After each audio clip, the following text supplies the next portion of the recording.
Let's go back to the gritty 70s and neon-soaked early 80s where video games were still finding their footing with the creative possibilities. From the Magnavox Odyssey in 1972, the Atari 2600 in 1977, and even up to the Nintendo Entertainment System in 1985. A lot of the home game console experiences were limited to side-scrolling games, locked-in fixed shooters, or static puzzle games. But soon after, as developers started to understand the technology they were working with a bit more, new experiences began to emerge. Little by little, gamers started to get a taste of video games in the first-person perspective. One of the earliest examples of a first-person game was in 1973 with Maze War. Developed for the IMLAC PDS-1, a mini-computer, and it introduced the concept of player avatars moving through a virtual space. The simple graphics where the virtual realm was a maze made up of blocky corridors and intersections was enough to start a chain reaction of inspiring other developers to begin experimenting and crafting out games with a first-person perspective. As technology for consoles and PCs began to improve, we began getting titles like Hover Tank 3D. It was easy to see the significant improvement from those titles, but it wasn't until 1992 when game developer id Software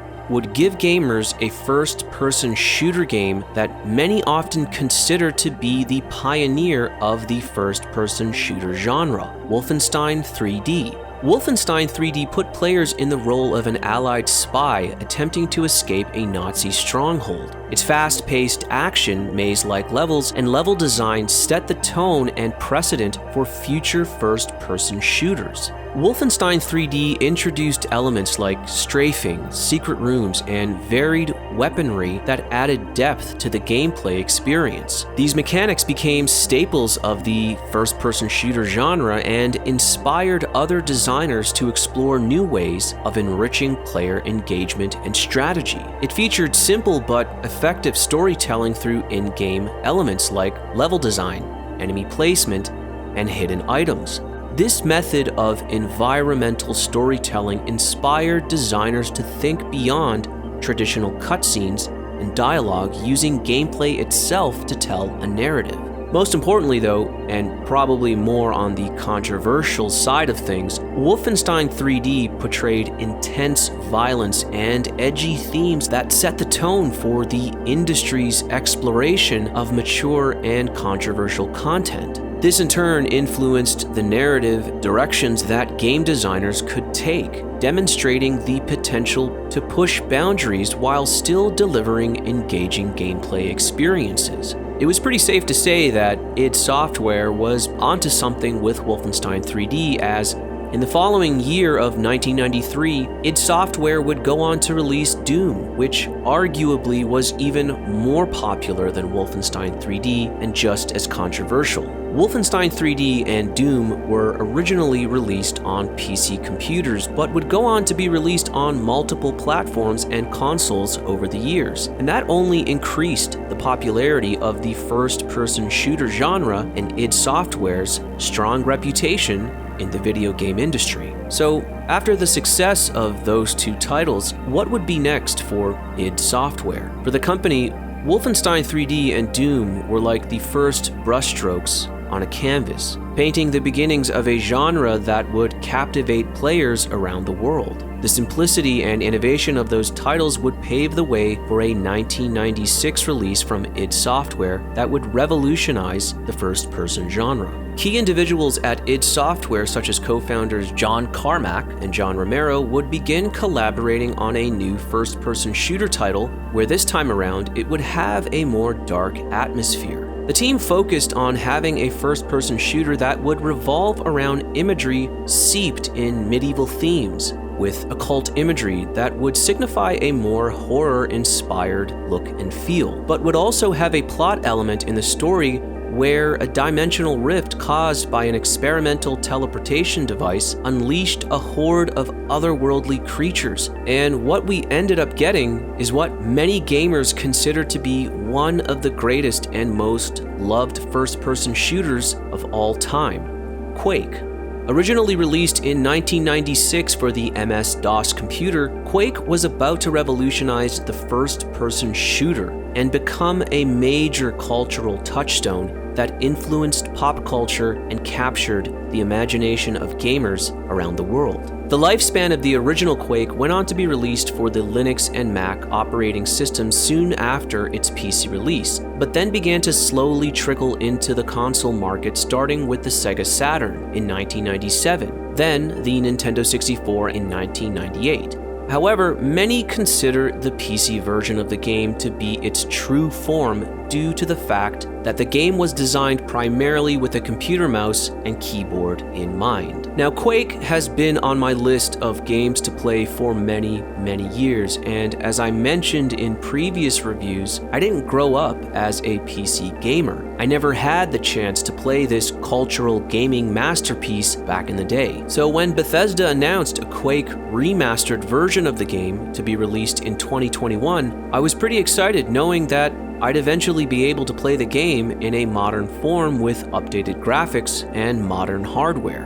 And with the recent release of the Quake 2 remaster, I felt that now was the perfect time to delve into the original remastered title that started it all. Subscribe to the Select Gaming to keep up to date with all our latest videos. This is episode 25, the Quake Remaster.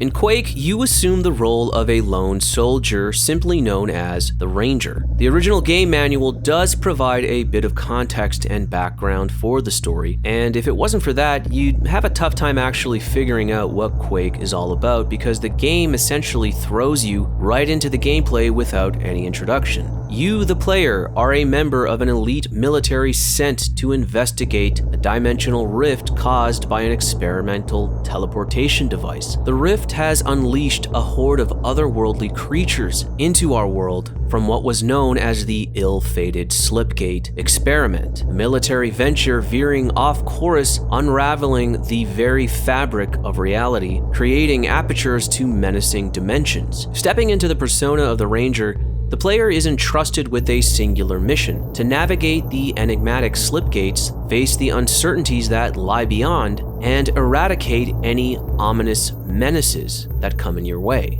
You'll venture into the dark labyrinth corridors and environments that have been overrun by these malevolent beings. Armed with an array of weapons, you must battle your way through the nightmarish creatures and close this rift to save Earth from further invasion. While the game doesn't provide an extensive narrative, it does offer a sense of eerie ambience and tensions as you navigate through levels filled with traps, secrets, and formidable enemies. We never actually see the Ranger that we, the gamer, plays as, only ever as a face in the menu screen and at the very end of Quake for the big reveal. The lack of detailed plot allows players to focus more on the intense action and exploration that Quake is known for. In essence, Quake is more about the experience of delving into a mysterious and dangerous world, facing off against supernatural forces and surviving the onslaught of enemies. It's part of that early 90s PC gaming experience where the game manual was an essential tool to understand the plot or backstories,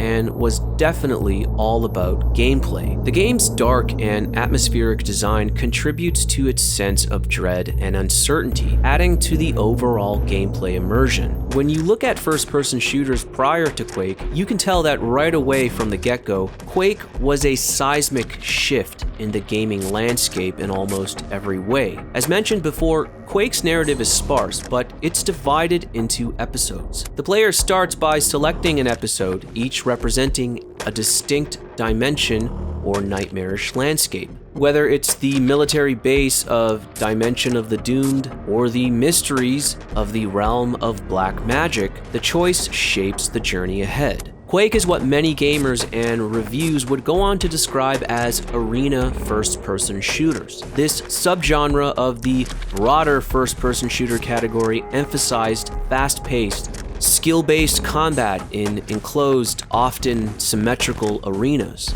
Now, one of the first things you'll notice in Quake in any version of the game, or at least one of the first things I noticed and pulled me in so quickly to the game's environment and gameplay, was the speed of this game. Quake is hella fast. I'm talking like a Ferrari in 5th gear, just blazing across the ground fast. You are flying across these environments, and this is something that you really have to get used to because the entire game operates in this realm of speed from the moment you start this game. Most of the time when I'm playing Quake, I'm like,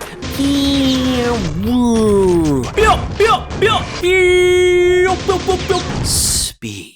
It is very satisfying to move at this ridiculous rate of speed that throws out the basic knowledge of human physics, and it really just makes the game so much more exciting, especially when you turn corners at an insanely fast speed and have an enemy appear out of nowhere just waiting for you. So let's keep that in mind.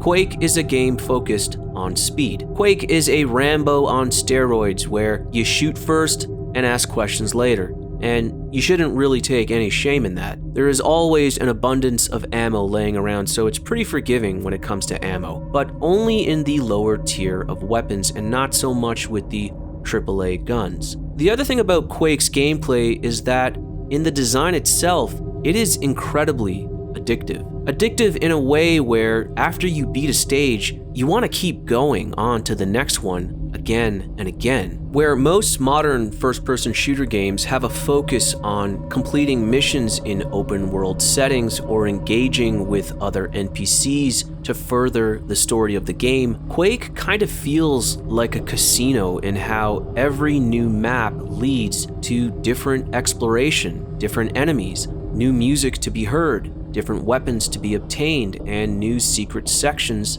to uncover. As you progress in the game, you are gifted with an array of weapons of different sizes and scale with a multitude of abilities that will help you defend yourself and defeat your enemies. The humble yet reliable axe serves as the default melee weapon. The shotgun, a staple in any shooter's arsenal, delivers a satisfying blast.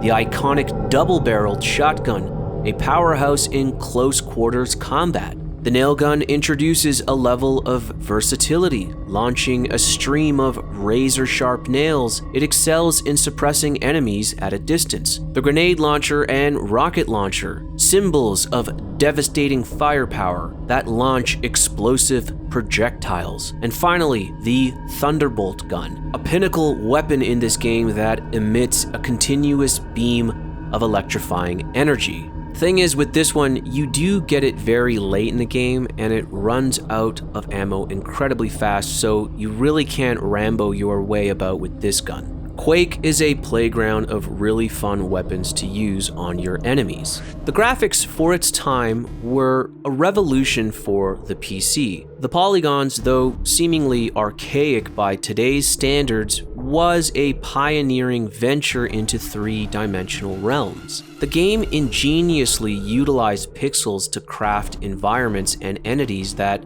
while basic by today's standards, were revolutionary in the mid-90s. Textures in Quake were the threads of a visual tapestry, defining surfaces with detail and ambience. From the cold metal of industrial structures to the grotesque textures of the creatures, Quake conveyed a diverse range of atmospheres, adding a layer of richness to the game's aesthetic. Very often in remasters, we usually see complete reskins or graphics and worlds built up again from the ground up in totally different gaming engines. But with Quake Remastered, it really stays true to the original game design and its original look and feel of its textures and low polygons, but it makes it much more palatable for modern audiences. In taking what already existed in Quake's original form, giving it a facelift and allowing it to be played in widescreen high definition at 60 frames per second, it really goes to show how ahead of its time this game was in its scale and level design. It just translates so well into our modern times.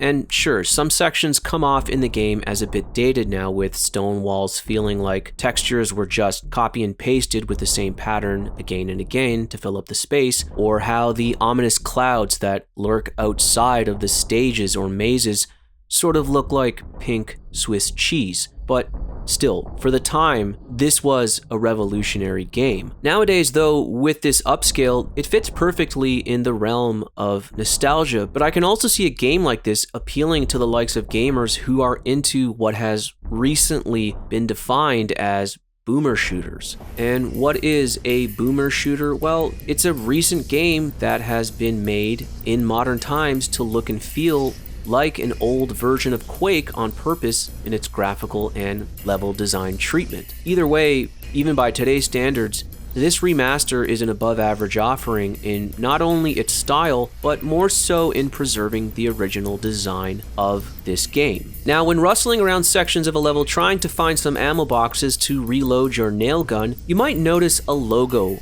marked on the boxes, which simply reads as NIN. A capital N, an I, and a backwards capital N, but fans of the 90s industrial rock music scene know that this was a branded logo for the band 9 Inch Nails.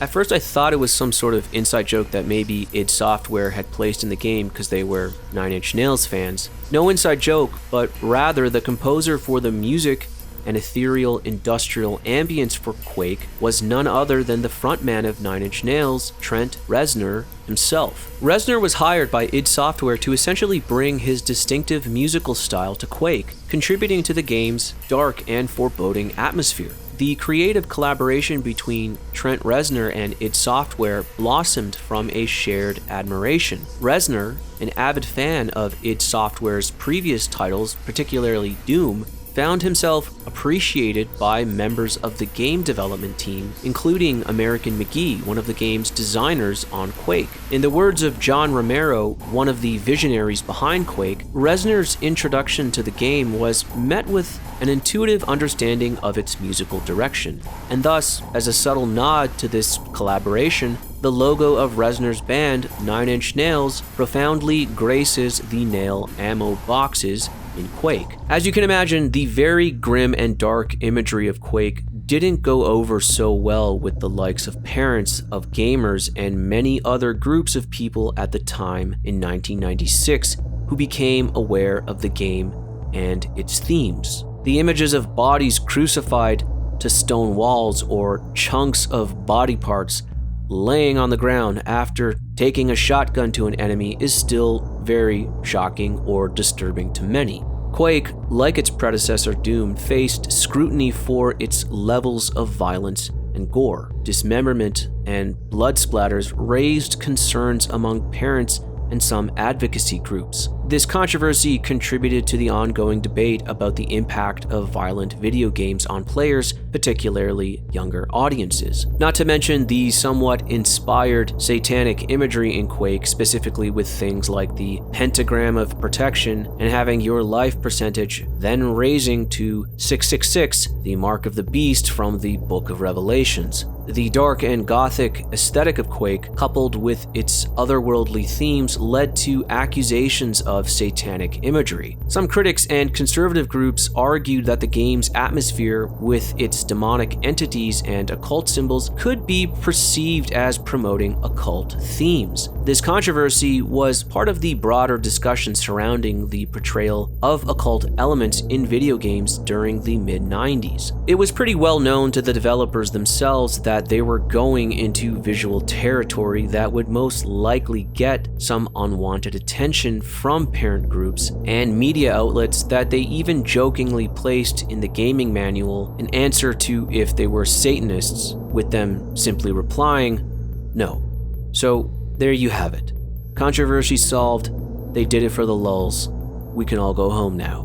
However, the most controversial thing about Quake was something that I mentioned earlier in how incredibly addictive this game was and still is now, specifically in the multiplayer mode. Quake's multiplayer mode, which allowed players to connect via local area network, or the emerging world of online gaming, sparked discussions about video game addiction. Some reports highlighted instances of players spending excessive amounts of time engaged in Quake's multiplayer battles, leading to concerns about the potentially addictive nature of the game. I can see how this could have been a problem with parents, as it's still a relevant theme nowadays with things like Fortnite or Roblox. But throw in some satanic imagery and explicit violence and well, you have yourself a triple threat where many younger gamers who didn't meet the age requirements were not even allowed to purchase the game without parental consent because of its eventual ESRB rating of mature.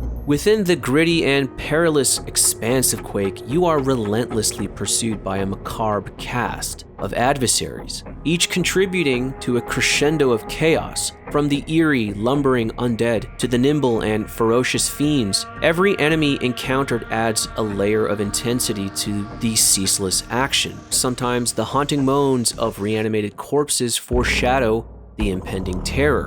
Armored knights and colossal ogres stand as formidable adversaries within the demonic hierarchy of Quake, and confronting these foes test your gaming strategy, necessitating careful navigation of tight spaces and a calculated unleashing of firepower to emerge triumphant. But the biggest and baddest of this nightmarish hierarchy stands the Shambler and the Vore.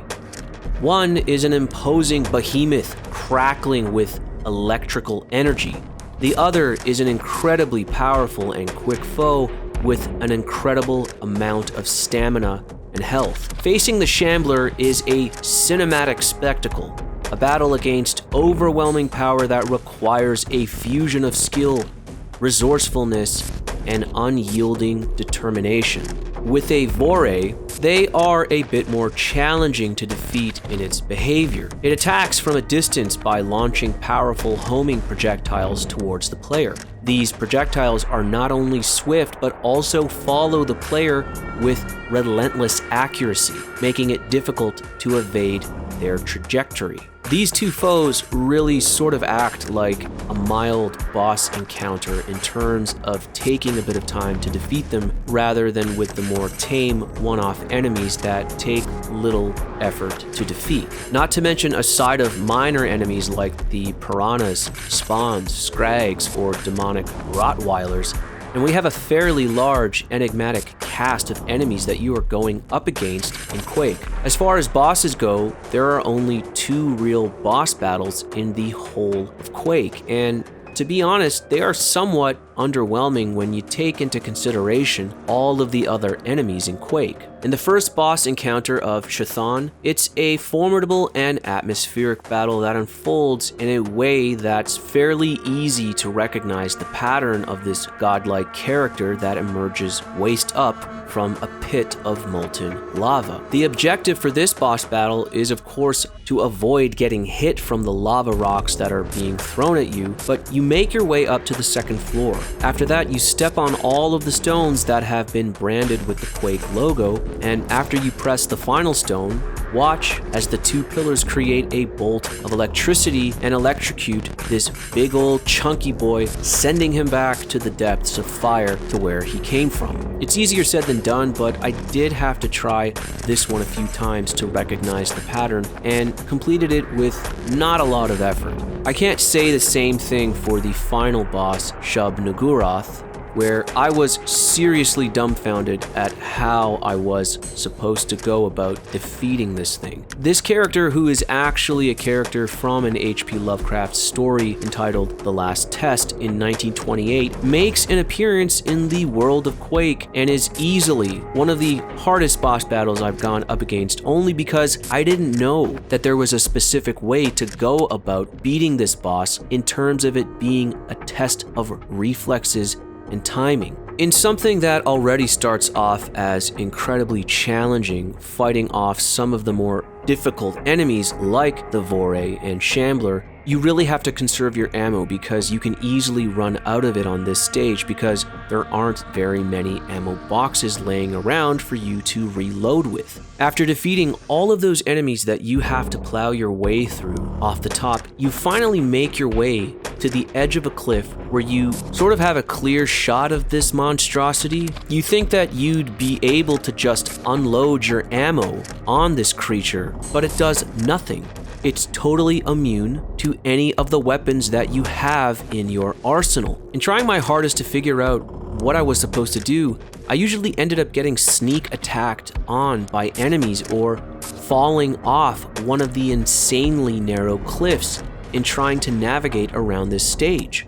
Now, I must have tried to defeat this boss without having any background knowledge about this stage for roughly 30 minutes until I finally gave up and looked at a few long plays online figuring out how to defeat this thing. And you want to know what? It's one of these things that when you finally see it and how easy it is, it just makes your blood boil even more, making you ask yourself, why didn't I see this before? I guess in this case, it's more so, how was I supposed to know that this was the way to defeat it? So the way you go about killing this godless monster of Babylon is that you have to time it out just right and wait for one of these prickly spears that are floating around the stage to finally go inside of the boss's body.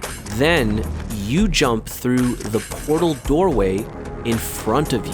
After doing so, it sort of creates this chain reaction in which it seems like the orb gets stuck inside of the final boss's body, causing it to basically implode. And then that's it. You kill the final boss and save the day. But like, how was I supposed to even concoct this idea? I can't imagine that I was the only gamer that had a hard time figuring this out, especially if you were playing Quake in 1996, where there was no convenience of going online with ease to look up a long play of how it's done. Sort of feels like it would have been a word of mouth thing amongst gamers back in the day, where you heard it from a friend and then it just spread like wildfire in the school play yard or lunchtime cafeteria. Regardless, this was literally probably the only bad and disappointing thing in the game for me. Everything else, for what it's worth, Quake and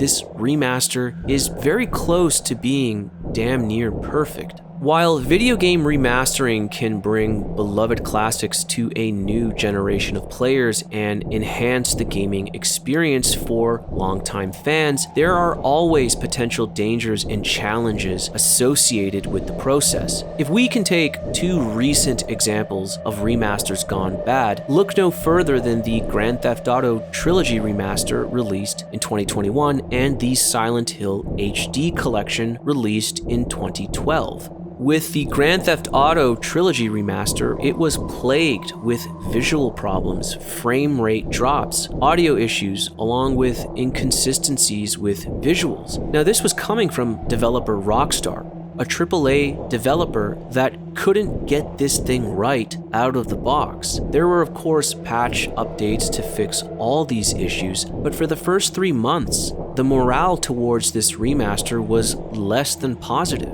With the Silent Hill HD remaster, from the get-go, Konami had it even harder because they lost the original source code for Silent Hill 2 and 3, along with losing a ton of media that was not backed up properly, like some of the original voice acting that needed to be re-recorded. This remaster was also plagued with poor visual updates, specifically alterations to the fog effect in the game that impacted the overall isolated atmosphere of the game that the Silent Hill series is so well known for. The Quake remaster sits comfortably in a realm where it preserves the original game, but gives it a much needed graphical update with better sound and modern quality of life improvements like save states, support for 4K resolution, and modernized controls for the different consoles it's being played on. Above all, the Quake remaster makes it feel for original enthusiasts that the Quake that they know and love is still all there right in front of them. And seeing how wrong a remaster can sometimes go in its direction, the Quake Remaster is a remaster done right. Now, I don't say that lightly, that a game is perfect. Quake, the original game itself, and this remaster is an incredible achievement as a whole. Pre-remaster, you had a game that continued to push the boundaries of the first-person shooter in terms of scale and its presentation, and even its sound design. Not only that, but Quake and this game as a whole has gone on in later years to inspire many game designers, but has also had a significantly strong presence in the gaming community within the realm of speedrunners. I have seen some wild speedruns with some of the levels in Quake, and it really has made me appreciate the craft of speedruns a bit more, but has also shown me how much I suck at playing Quake. Quake's resonance with the speedrunning community transcends its gameplay realm. The culture it cultivated, marked by boundary-pushing gameplay, refinement, and vibrant community involvement, has left